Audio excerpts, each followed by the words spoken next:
رسول اللہ صلی اللہ علیہ وآلہ وسلم کے آنسو۔ تحریر کا عنوان رسول اکرم صلی اللہ علیہ وآلہ وسلم کی ولادت اور آپ صلی اللہ علیہ وآلہ وسلم کے والدین کی وفات۔ رسول اللہ صلی اللہ علیہ وآلہ وسلم ابھی شکم آمنہ ہی میں تھے کہ نبی صلی اللہ علیہ وآلہ وسلم کے والد حضرت عبداللہ اس جہان فانی سے رخصت ہو گئے۔ علامہ ابن سعد نے طبقات میں لکھا ہے کہ قریش کا ایک قبیلہ تجارت کے لیے شام جا رہا تھا۔ رسول اللہ صلی اللہ علیہ وآلہ وسلم کے والد بھی ان کے ساتھ چل پڑے اور غزہ تک گئے۔ قافلے والے جب تجارت سے فارغ ہو کر واپس لوٹے تو یثرب سے گزرے۔ اس وقت حضرت عبداللہ بیمار تھے۔ آپ نے قافلے والوں سے کہا کہ میری صحت مجھے آپ کے ساتھ چلنے کی اجازت نہیں دیتی، میں یہیں اپنے ننیال بنی عدی بن نجار کے لوگوں میں ٹھہرتا ہوں، تم چلے جاؤ۔ قافلے والے چلے گئے اور آپ یہاں 1 ماہ تک مقیم رہے۔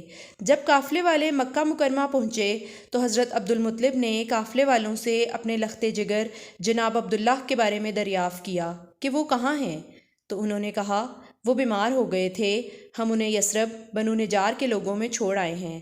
جناب عبدالمطلب نے اپنے صاحبزادے حارث کو جناب عبداللہ کی خبرگیری کے لیے بھیجا۔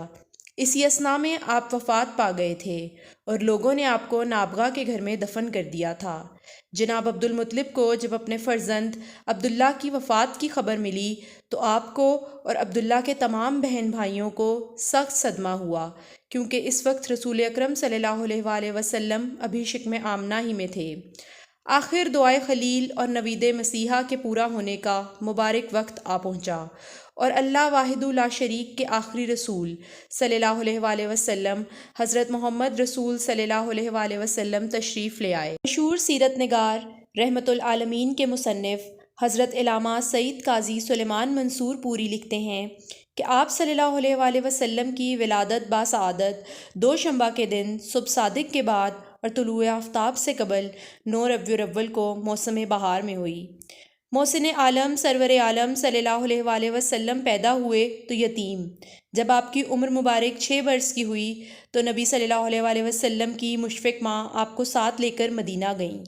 مدینہ میں 1 ماہ تک قیام کے بعد جب مکہ واپس ہوئیں تو مقام ابوا پر پہنچ کر داغ مفارقت دے گئیں۔ دیار غیر میں دوران سفر یہ حادثہ نبی رحمت صلی اللہ علیہ وآلہ وسلم پر بجلی بن کر گرا۔ باپ کا سایہ پیدا ہونے سے پہلے ہی سر سے اٹھ چکا تھا۔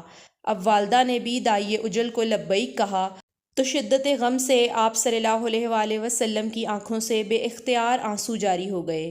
ایمن جو اس سفر میں نبی صلی اللہ علیہ وآلہ وسلم کے ہم رکاب تھیں، وہ آپ کو ساتھ لے کر مکہ واپس آئیں۔ ایمن رضی اللہ تعالیٰ عنہ میری والدہ کے بعد میری ماں ہیں۔ نبی صلیٰ والسلام انہیں امی کہہ کر بلایا کرتے تھے۔ ایمن رسول اللہ صلی اللہ علیہ وآلہ وسلم کے والد کے ساتھ کنیز کے طور پر رہتی تھیں۔ جب آپ کے والد حضرت عبداللہ نے وفات پائی تو یہ حضرت آمنہ النبی کی خدمت کرنے لگیں۔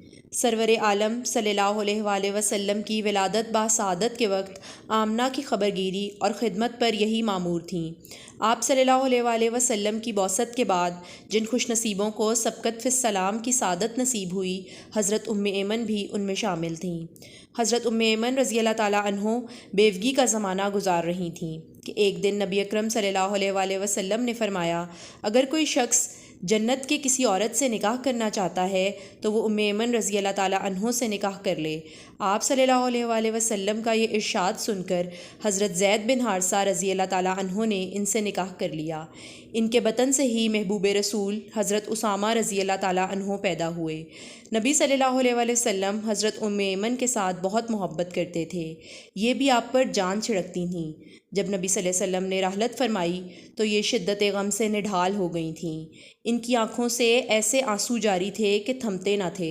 حضرت صدیق اکبر رضی اللہ تعالیٰ عنہ اور عمر فاروق رضی اللہ تعالیٰ عنہ کو جب حضرت ایمن کی اس حالت کا علم ہوا تو ان کے پاس تشریف لے گئے اور تسلی دیتے ہوئے فرمایا، ایمن، اللہ کے رسول صلی اللہ علیہ وآلہ وسلم کے لیے اللہ تعالیٰ کے پاس بہتر چیز موجود ہے۔ یہ فرمانے لگیں، یہ تو مجھے معلوم ہے، مگر میرا رونا تو اس لیے بھی ہے کہ اب وحی کا سلسلہ بند ہو گیا ہے۔ یہ سن کر صدیق اکبر و فاروق اعظم رضی اللہ تعالیٰ عنہ پر بہت رقت طاری ہو گئی۔ یہ دونوں بزرگ بھی رونے لگے۔